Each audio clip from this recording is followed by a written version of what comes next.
All right. Heyo. So, hello everyone. This is Emily, and I'm here with Tiana, and this is episode 1 for our Beyond Belief podcast, diving in. What does diving in mean to us right now? I think it's diving into who we are, I guess, in the season and then like why we're starting the podcast. I know for me, this is a transitional season in a sense of like, I just came back from a long vacation that I really enjoyed. And I realized I'm like, okay, you can start your new whatever today. So I'm really leaning into that. What does diving in look like for you right now, Emily? Oh, diving in. I think it actually has a couple of different meanings for me. You said I'm in a transition right now, and I didn't realize you meant short term, like, oh, from vacation to life. I mean, transition can be. I was just Nope. thinking, like, All yeah, right. I'm in a transition season too, Tiana. Like, my old life is dead, and like, like it was a whole thing. A part of it was that I was like, am I going to talk about postpartum? I feel like I'm tired of talking about postpartum. And I'm like, Yeah. so you're right. Like maybe I was thinking of something else, but then I was like, this transition right after changing from one day to the next. Seasons are all around us. But Seasons go are ahead well. with We what are you so mean well by seasoned. So for me, diving in, I am just a very like deep, open-hearted person, and so I feel like diving in, like you said, seasons could be diving in could be a daily thing for me, just like going into the depth of my dramatic emotions. Um, but also diving in is just kind of like really embarking in something and giving it all you have for me. So I think that there are times that I'm kind of in a transition, but then I just wholeheartedly get into something. And so I've definitely been wholeheartedly transitioning into kind of like building and growing things within me that I for years have been like, oh yeah, I'm gonna do that. I don't know, it's not quite right yet. I don't know, maybe later. I don't know about the timing, blah blah blah. And so I feel like this summer there's something that is just like lit a fire in me that's been just like, no, Emily, actually this is the time. And so every time my doubt starts to pop up and say, well, like but you don't know how to do it yet, or well, like maybe after this or maybe after that, and there's just something in me that's like, no, stop putting it off. Now is the time. You are ready. This is the moment, and it's very exciting. It's freeing, and it just feels like everything in my life right now is not saying like you wet. It's saying come on, dive in. It's time.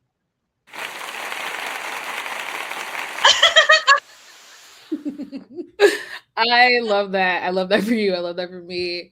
I love that we're doing this. Like one of the things that we talked about was doing this podcast situation for a number of years, and it feels like this summer is aligning for that. I know we're like 6 years post the pandemic and people are still talking about it, but I feel like it's a thing where people just kind of like paused. I know I paused. I had a lot going on, but like as far as like building things that were from my space, I hadn't gotten the opportunity to do that with you. So I'm really excited to be here. So I know that like a part of like this podcast is supposed to be a platform for us to talk about like what we're hoping to build beyond belief. And since I'm thinking of said question, I'll go first in a sense of like, what is it that I am currently trying to build beyond my current scope of belief for myself? Mhm. I think where I'm at is like a routine that is super aligned with what I need physically. I think, for me, like growing up, we had school, we had these deadlines that were very external. And I feel like my life has now settled at a point where the buckets that I have going, I can actually dictate a routine that works for me a little bit more and like what that looks like. It looks like me choosing that. So diving into that is something that I'm really trying to build in. Anyway, what's on your mind when I bring up that topic?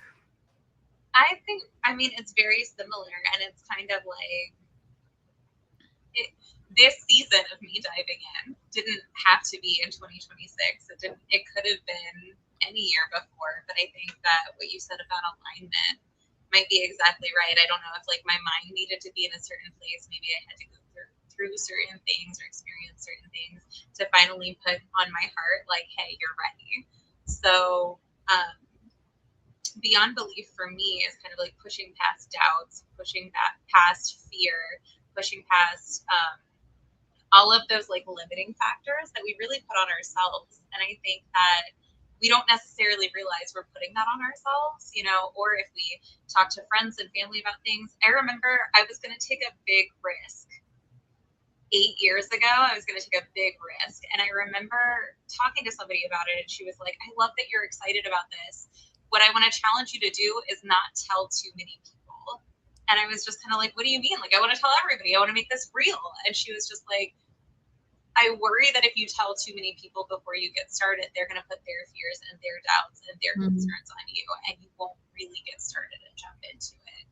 And I don't know if you've ever heard this. I've probably said it to you a million times, but I always think like I always measure advice by like not taking advice from someone I wouldn't trade places with. And this woman was a very successful woman, and she was someone I kind of looked up to. So when she said that to me, I was like, okay. The other side of that coin, though, is like I didn't tell anybody about it, and I didn't end up going down that path. And I wonder sometimes if I could have like been diving in faster had Mm. I not listened to that advice. Um, I know 8 years older Emily is now like, nope, I'm going to tell everybody, and then it's going to hold me more accountable because I've learned about myself and I've learned about my mind. And, you know, the things that I want to build are very important to me. And the more life that I speak into them, the more I believe that I can do it. And the more I create an expectation that I'm going to do it, not just in myself, but in others. Um, Lately, in this season, I'm becoming a woman who says who does what she says she will do. And that's something that's very important to me. I used to be a person that would say things to friends, and I would do what I said I would do for friends, but I didn't do what I said I was going to do for myself. And so I'm doing a value shift right now in my life where I'm becoming a woman who does what she says she will do for herself. If I say I'm waking up early and going to the gym, I don't care how tired I am. I'm waking up early and going to the gym because it's important to me to keep those promises to myself above anything else. So I do want that social pressure, but I'm also trying to become a woman who does what she says. If I say I'm going to build something, I'm going to build it. And I want to be able to trust that I'm going to do that. So, No. I guess like when you were talking, there are like a couple points that came up to me. One, that advice is very interesting advice about like not sharing it. And I do think that that's very coded to who you are internally. And maybe at that time you needed that mentorship to not do it because maybe you weren't doing it from a space that you needed to do it from. So kudos to you now, like embarking on like diving in. I guess like when I was thinking about what you said, I think about my own life. There have been times where I've shared ideas with people who are immediately around me. And because they aren't necessarily visualizers, there's some people who have to like see it to believe it. Which those are, yeah, there's different thoughts. Like people, there are people who can like visualize in my head. You know how it's like I like to like go on visual journeys and think about the thing. And then me when too, I'm me telling too. someone like the visual thing, right? The worst thing you can do to me is in the middle of me telling you my vision, you cut it off and give me too much realism, as in like what you think based on your perspective. And so, in diving in and processing, think about when I first started my startup Environmental Answers, and like how I left a very stable job that, I was making a certain amount of resources, but I had this vision of there being a tool that environmental practitioners could use to help them every day because a lot of environmental work, you can only be so specialized in one area. And the systems hasn't been said or set up the same way as like maybe the medical industry or the law industry because the investment hasn't been there because of the value proposition. And so a lot of that work for me looked like quitting a job that was stable, telling people I'm trying to believe or build something. And I get feedback till this day that like that's not going to be profitable. You should start a nonprofit. But like I know because of the vision that I have that there is opportunity for helping the next generation, myself included, to build profitable businesses within the environmental space. And so I'm definitely going to take a note from you in saying that it's okay to talk about it, even if you're going to hear people doubt you. Because, like, sometimes people doubt just because they're very vision coded. And we live in a very visual society. And, like, you know what I mean? So I think that's just what it is.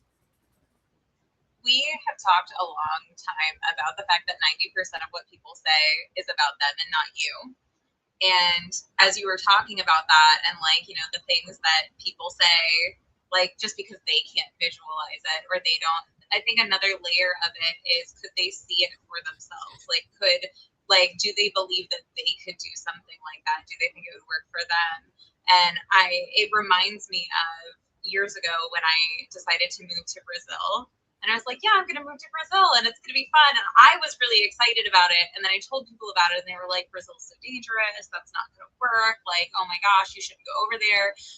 And there were people, I think they made up stories, but there were people that were like, this happened to this girl that went to Brazil. And it was like, it took something that was really fun and made it really scary. And I can't tell you how many times that's happened, not for work, but for fun things that I've tried to do. Like when I decided I was going to bike the Great Allegheny Passage, like people were like, oh, but it's scary out there and like you shouldn't do it by yourself and everything like that. And I do think that you should make sure that, you know, you have people who know where you are and Be everything. Like safe. there are She's not things that you saying can do. don't be safe. Absolutely be safe, be smart, everything like that. Also, like just because somebody else is afraid of something or afraid of putting effort and investing in something, like maybe they were like, oh, Tiana, like I know if I tried to build something like that, I couldn't do it, so I don't think you can do it. And it's not like, you know, trying to put necessarily like that they don't believe in you specifically. It's just that they don't believe that that can happen. And so that is so much of what we're talking about here is, what do you believe can happen? And I know because you and I are visualizers and we're dreamers and we're like, what could it be? Like, let's just talk about that. We don't have as much problem saying like, okay, I think that I can get there. And Mhm. it's beyond what we ever believed that we could. Um, but I think that when we talk to other people, we have to like have grace and compassion for the fact that like, okay, well, maybe you wouldn't put the type of effort that you need to put into it to get there, but you don't know me and you're not me. And I know that I can put that effort into it and I know that I can build this. I really appreciate that. I also was gonna say sometimes I have this one intern, I should say, who told me people they're I want to get her quote right, but it's like the speed of adoption is based on the speed of acceptance. So, like, Yeah. when I was hearing what you're saying, if the person hasn't accepted it to be something that could be true, they're not going to adopt it. So, they can't really provide you feedback on it that's positive because they haven't been able to accept it. You know, it's kind of like yes or no question, right? So, they're still very much still in that no or zone of no. Um, there's so many things that come to my mind when I'm talking to you, Emily. So I'm always grateful for conversations where we get to sit down. I really wanted to dive into a season of like mistakes. I think a big mistake could be like telling people stuff before you fully bake the idea in your head. I've made that mistake a couple times where there's something I'm really passionate about, an idea that maybe I haven't gotten all the ingredients yet, right? But I'm talking about what it could be. Like I know it's going to be a cake, for example. Like I know it's going to be a cake. I know it's going to be a cake with sprinkles and stuff like that. But then the person I'm talking to about it only wants to focus on the ingredients. So they're like, "But you don't have sugar." And I'm like, "Yeah, but I will have sugar because that's what you need to make a cake, obviously." I want to spend time talking about like the cake and making the cake. And I guess the mistake of that is that more so like maybe those people are trying to focus on what it takes to get there. You know what I mean? And sometimes I know with me having like a valid, like needing validity sometimes or affirmation externally a lot. Like sometimes I'm telling the person the idea because I want to make sure that they also think it's a good idea. And that can be a mistake, right? Because that's not you depending on yourself and diving into what is your power and going beyond your belief and building on that. So I guess that's just something that I got from listening to you speak is just more so like maybe that is not something that you need to do, or you need to manage your expectations when you do it, and also like reflect on why you're doing it. And I know oftentimes a big reason why I, especially early on in my founder journey, was telling people about my ideas was that I was trying to get buy-in on people thinking that, yeah, that's good, do it. And I'm like, no, do you think it's good, Tiana? How do you think you can do it? What resources do you need? Have you made the time to sit down and just like write it out? Which is a big thing that I'm working on, which I'm really excited about going on this retreat with you in October, because I have my journal that I know I'm going to sit down and write some stuff out. Because like sitting down and making the plan, it's a big part of like what I feel like I have been missing in a part of my journey, because like Yes. I feel like I've just been needing to do and perform and, show up. So, anyway, a lot of thoughts came to mind. Yeah, I think that's a great point. I know that in October, part of like the value that I'm trying to get from our retreat is really that time of, like for some reason in my brain, it's like time is so limited now. I'm just kind of like, okay, so I have X number of years, but there's only, 52 weeks in a year. And then if you break it down, it's like, okay, we have 12 months. So like, what am I hoping to accomplish this year? What am I going to do every month to make sure that I'm having like forward momentum on that? I know that one of the things that really means a lot to me is momentum. And if I like lose momentum with something, then it's really hard for me to get started again. And so I've realized lately, I'm like, okay, it doesn't need to be necessarily the most momentum, but how do I do something like every week or every few weeks, or make sure that I have a tangible thing every month so that I don't lose momentum? Um, and that's kind of like one of the things that I want to do. I want to figure out kind of like where I need to put my energy over the next year so that I can keep that forward momentum that I'm really looking for in these certain areas of my life. I like that. We can have a whole session around momentum and what that looks like. Like what like going forward looks like, the speed that you need to do. I I'm learning that I need a lot more time for reflection than I've ever given myself. And so a lot of times my nervous system can be a little bit dysregulated, because like I'm trying to keep up with other people's timelines or whatever, and like learning that like slowing down and like making sure that I know what momentum looks like for me, defining like what is progress for you and what's realistic for you, not not the external. And again, I guess I'm circling back to mistakes as a part of like my mindset right now, but like another mistake that has come to my head was like the comparison trap. Depending on how you look at it, comparison is a big still, like a prevention person, like not preventing you from progressing, and then also a stealer of your joy. So I didn't know if you had any thoughts on that like area, and giving feedback to folks about comparison as they build their own system for momentum. Oh, I like, okay, you cut out for a second, but you said about the comparison trap. Okay. Well, first, what I want to say, I know that like not all of us are as comfortable. I know you and I can talk about like, oh, this was a mistake that I made. I wish I didn't do that. But I know that not everyone is super comfortable calling it a mistake. So you can also view yourself as a scientist in your own life. We found a lot of ways that didn't work so far. So it's all data, right? Like there's no wasted time. It's all data. I have tried to start a million things that I didn't follow through on. I've had so many ideas, so many visions that I didn't do, and some that I did. And like we've talked about, we found out things that worked for us. So it's all information, it's all data. So if you don't want to think about like failures or mistakes, like it doesn't, nothing is truly a failure if you're reflecting on it, learning from it, growing from it. It's all important information, all data to help you learn who you are, what you need, and kind of like those things that do work for you. So I'm so excited that you've done so many experiments and you've learned so much, collected so much data. Um, the the comparison trap is really, oh, it's a tough one. I don't. It is a whole thing. And that's why I do love. I know there's a recent trend on, like the different social media platforms where it's like, I went back to school at 37 and I did this at 42, and then at 55 I wrote my first book, and then at 65 I learned to surf or something like that. And it's so inspirational because I think that we do think that by a certain point in our lives we're supposed to have things figured out, or we're supposed to have this, and it's just this prescribed thing. This is what your life is supposed to look like. By 25, you do this. By 30, you do this.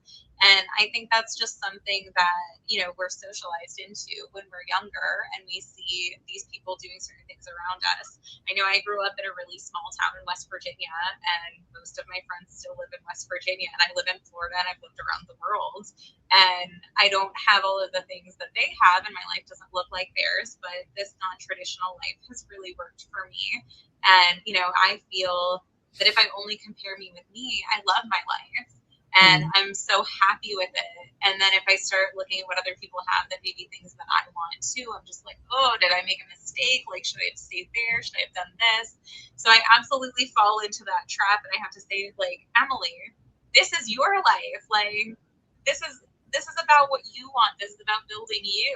And so I do, gosh, that is one of those things that it's just like you have to teach yourself how to talk yourself out of it. It's just kind of like, okay, like, yeah, they're doing that and I'm doing this. Mm-hmm. It's not I'm doing this, but they're doing that. It's they're doing that and I'm doing this. And neither is like better or worse. And like that idea of like what you're supposed to do or this prescribed life just isn't, I mean, it's a myth. Like nobody is supposed to do anything any certain way. And so I think that it just comes down to having like grace and compassion for yourself because I mean, yeah, other people can do things and you're doing wonderful things too. So I think it's just really learning to talk yourself out of like the negative thoughts that come from it and filling your mind with positive thoughts about those things. No, I appreciate that perspective on it. I guess like when I was listening, I know it just depends on where you are. There's this one trend that I've seen on social media where it's like you're supposed to clap until it's your turn for other people to clap for you. And so it's like this weird thing where it's like, okay, I've been clapping for a long time. Like, preach. Like I've been clapping for so long, my hands are getting tired. And then I'm clapping with tears in my eyes. I'm clapping with tears in my eyes. I'm smiling, but inside I have this thing that I really, really want, right? And it's like, what does it take to get that thing? Or am I never going to get that thing? Or do I have to be happy with what I have? And so like, there's that. But pause. I want to go back real quick to like the energy around the word mistake and like how not everyone has a positive connection with that word. I think for me, when I use that word and why I choose it as a word to support what I'm doing, it's more so just recognizing that that might not be something I want to repeat. But if I do repeat it, I have perspective about why I'm repeating it. Like, you know what I mean? So, smart. No, like I just want to like make sure that I put that out there, and there was no reason for you to say that, but that's cool also. But like I do think it's smart though. Well, okay. I misheard you. You know what I thought you said? I thought you said sorry. So I thought you said sorry, but you said smart. So I'll just fully. I was like, no, you don't need to say sorry. Oh no. Smart. That's why I said you don't need to say sorry for that. Yeah. That's why I said that. But if you think it's smart, then yes, please. No. I do think it's smart. Yeah. Share that wisdom, girl. Like, yes. Don't mind me. No, I think, what I see the Beyond Belief platform and your life Beyond Belief platform being is a space for people like us to come and just continue living life, but like with community. Yeah. I think that's one thing that can be hard as, I've dealt with like end of life care for like my grandmother and stuff like that. And like after college and after like all these prescribed locations, it can be hard to find your community and your tribe, especially if you're living a life that's non-traditional and whatever that looks like. You know what I mean? Like if you're traveling the world a lot, you might need community. If you're building a company and not in a traditional work environment, it may be hard to have long term friendships. So I know beyond belief for me is just also a space for folks to come together and kind of continue to build community in that way. Yeah, I completely agree. I think it's a beautiful thing to kind of push past what we can believe. And then sometimes we need other people who can have that vision and who are pushing past and like going through those struggles of fear and doubt. And then, like super belief where you push through and you do something amazing and then you start to maybe doubt yourself again. And so having other people to encourage you and to help see the vision and support you and to help build with you, I think is amazing. What a great idea. I really appreciate you taking the invitation to sit down and do this. Like an invitation is a you can say no, you can say yes, but I really appreciate like this happening. I know for me, physically right now, I feel like I'm like, oh my gosh, like this is like a dream to sit, be able to record this content and talk about this and make it happen. And then I did allude to like the fact that I'm really trying to develop a routine that serves me. I really have lived life in a season of like it feels disjointed. Like I'm always like running to this thing trying to fix this problem. There's too many things on my plate. Like I'm not doing any of it from my perspective. I'm a perfectionist as a side note. I'll say like I'm not doing any of this well. Other people are like she's doing great. I'm like so like having to realize and the reason why it feels that way is because I'm not doing it from a space of I think my own power. Like I'm doing it from like pulling or striving, right? And know how do we get to beyond belief and thrive, right? I think that was something we had talked about earlier this week about our connection to this work being about going from surviving to thriving and being intentional. And I know in the session that I'm thinking about and developing for the retreat, I really do want to talk about routines. Talk about first, like, what is your personal perspective on meaning? Like, what matters most to you, and how much time are you investing in those spaces? I had a mentor talk to me about, like, okay, Tiana, you can only have really 2 to 3 things that are your priorities. Everything else is like external, right? And then, like, maybe as you develop the muscle, you can get to 5, but really, it's not something that happens overnight and it's not by osmosis. This is intentional work. It's intentional to sit down and create a routine that serves you and makes sense to you and say no to everything else. And just say no and accept and be okay with saying no with it. I feel like as someone who struggles with FOMO, I'm not gonna lie, I hate saying no. I don't know how you feel about saying no because I'm like, but that could be an opportunity. And it's like, yeah, but like everything is an opportunity, Tiana. Everything is an opportunity. That's a really good point. Everything is an opportunity, and I think we need to be our own compass. Sometimes it's like that's an opportunity, but what is it an opportunity to do? Ooh, can you say that again? We need to be our own compass. Yes, girl. Yes, girl. We gotta The use that direction. discernment.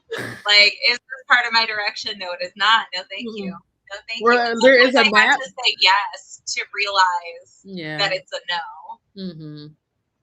And that's something that I've been realizing a lot lately because I'll say yes to something and then I'll get into a space and I'm like, this isn't it. Mm. So I hate that even more though because then I have to like politely excuse me. I mean, I've backed out This of some wasn't things it. lately. Sorry. I've backed out of some things lately. I have, but also building on that other idea of like percentage of energy. I sometimes am someone who will give 100% to all the things that I'm doing, and being able to use your spirit of discernment to decide like I said yes to this thing. Is this something that I need to continue with? If it's not, then I can say no. Or is it something I need to continue with, but I can only give 10%? Like, I might just be giving 10%. Like, and 10% is okay. I actually struggle, again, running back to being a perfectionist, about like, there's guilt associated with knowing I could give more when really it's okay if you give enough. Like, everyone here is only doing this much, so that's enough. I had feedback given to me by like a senior person in work recently, and they basically communicated like, "Hey, Tanner, you're doing a lot," and I was like, I don't know if that's a challenge or should I be offended. But then when I journaled and reflected on it, I think it's more of like, you don't have to give 100% to all of the things, because if you do, that can lead to burnout. it often leads to disappointment because no one's going to be cheering for you. If you're someone who likes positive feedback, again, affirmation needed here. I'm not going to hear it that loud. So it's kind of like realizing like sometimes it's like it's okay. Another thing that came to my head just now was just the fact that like people give younger generations some crap about like phoning it in or like quiet quitting. I'm not saying that when I say give 10%. I just want to put that as a side note. Like I'm not encouraging you to like not do work. What I am saying is that if you're someone who gives a lot of yourself to the work that you do, sometimes you need to slow down and realize that not everything you do requires all of that energy. Anyway.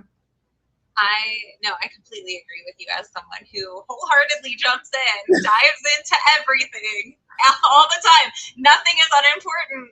Um, I'm a very intense person, and I like to give 100% to absolutely everything. And one thing that I've realized lately, like something I keep telling myself is like no crumbs for Emily, because what my traditional life looks like, or what my life into like what this week, because I'm on this like growing journey where every week looks different.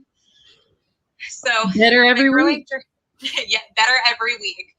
Um, so what my thing right now is like no crumbs for Emily, because I'm used to giving 100% to friendship, 100% to a partner, 100% to work, 100% to everybody and everything, 100% to my family, everybody and everything but myself. And then I take care of myself with the crumbs that are left. Like if I have a little bit of time, then maybe I'll work on something that's important to me. If I have a little bit of time, then I'll do this. And so something that I'm becoming more intentional with is like I need 100% before I give all of these other people 100%. Can I applaud that real? 100%.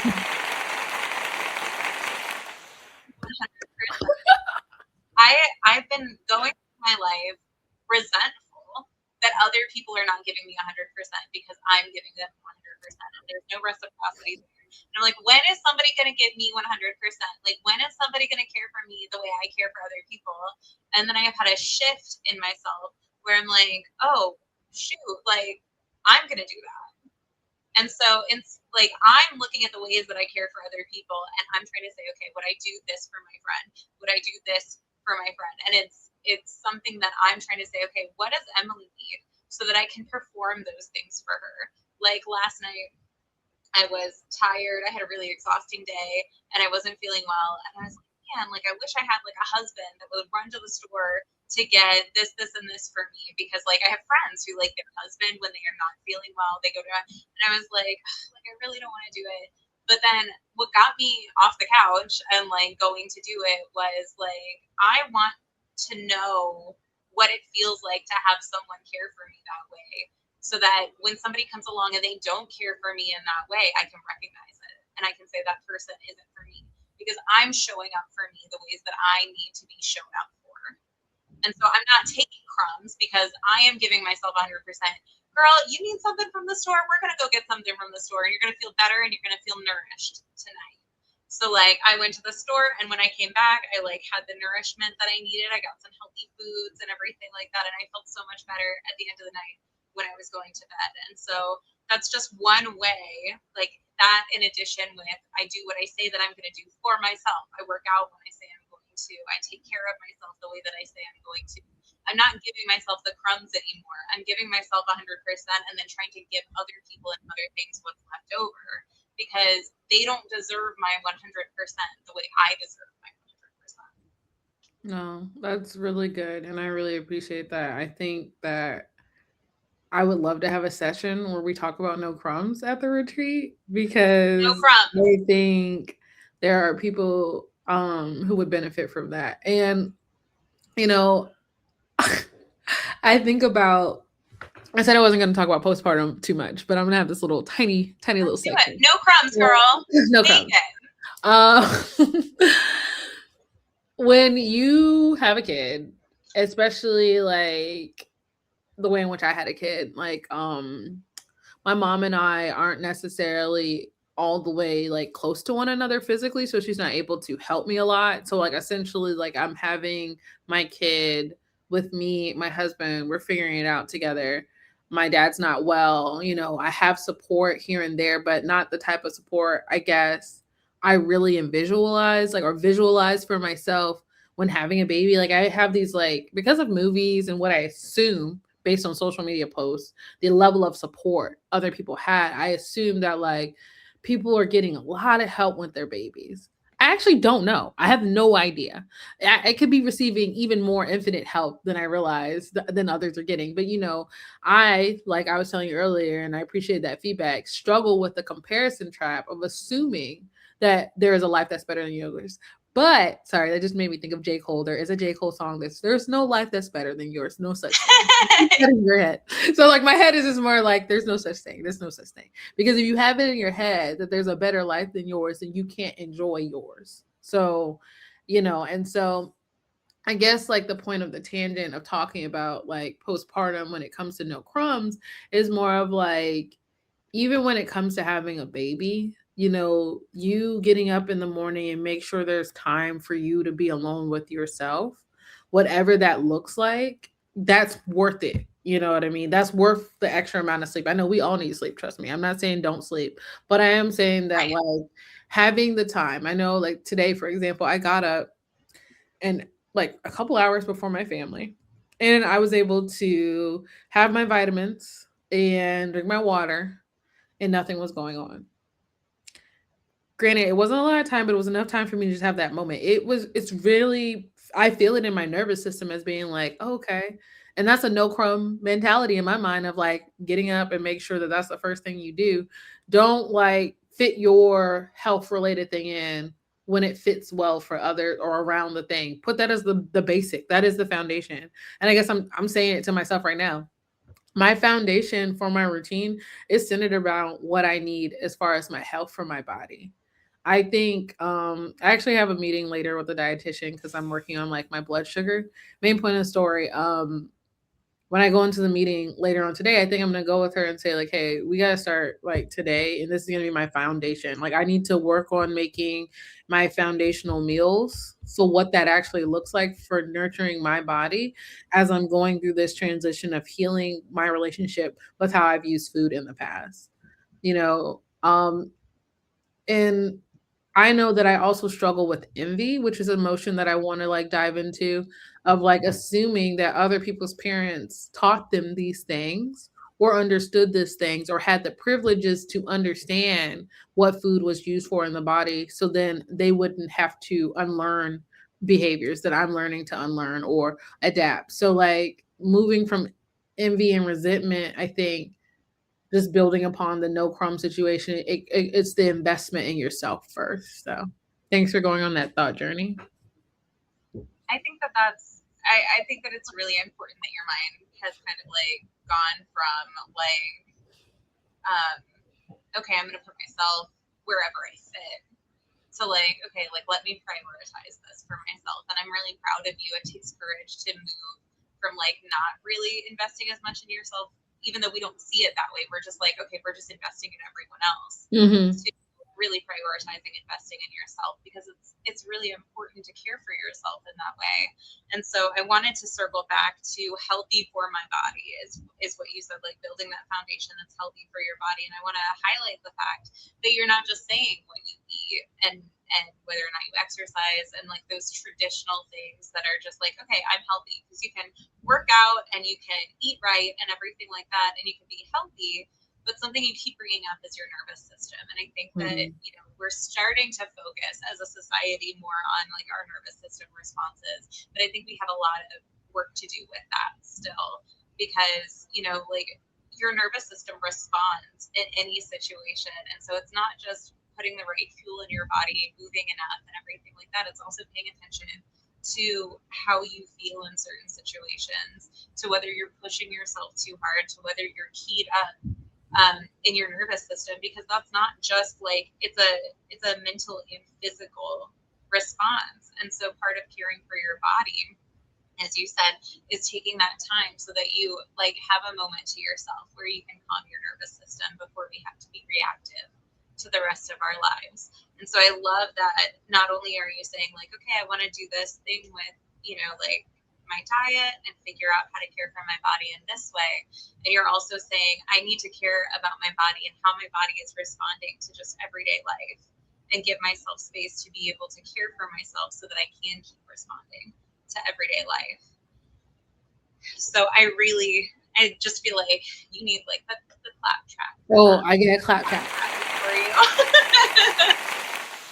you. Yeah, no, thanks. I appreciate it. I didn't know how this episode was gonna go, but I think that's how most of these episodes will go. It'll be a journey through what we're needing to talk about, and diving in was the first step. If you've enjoyed what we shared so far, we would love for you to consider scanning the QR code in the top left hand corner of the screen. I'm actually going to show a little banner at the bottom. Start your life beyond belief in Belize with us, October 15th to October 20th of this year.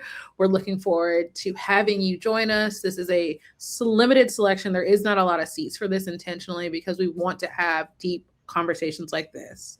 And Emily and I are still working on the finalized itinerary, but I know something that's really important for us to also share. You don't have to attend every session. The goal is to be able to have things that are there for you to help you on your journey. This is why we call it your journey beyond belief in your life. So, anyway, I'm going to pass the mic to Emily if she had anything she wanted to say as we wrap up today's episode. I think I'm good. I think this has gone really well, and I've been really excited to just really have these meaningful conversations with you. And I look forward to continuing it in future podcasts and in October and Belize. All right. Well, thank you for joining us, and we'll talk to you again soon. Bye.